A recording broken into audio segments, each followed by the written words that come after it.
दर्शक बंधु ये हूँ रेड सिंधी ब्रीड्र गाई आउ ए गाईर क्षमता अच्छी गोटे संगे 6 लिटर दूध दिए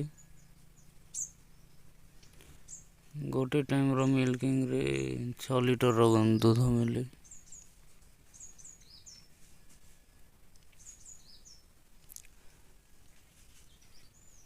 गोटे थर छुआ जन्म देछि। बहुत सुंदर गाई एटा 6 लिटर क्षीर देवार क्षमता रही यार। एटा हूँ देसी ब्रीड जोटा कि गिर गाई कह जाए गुजरात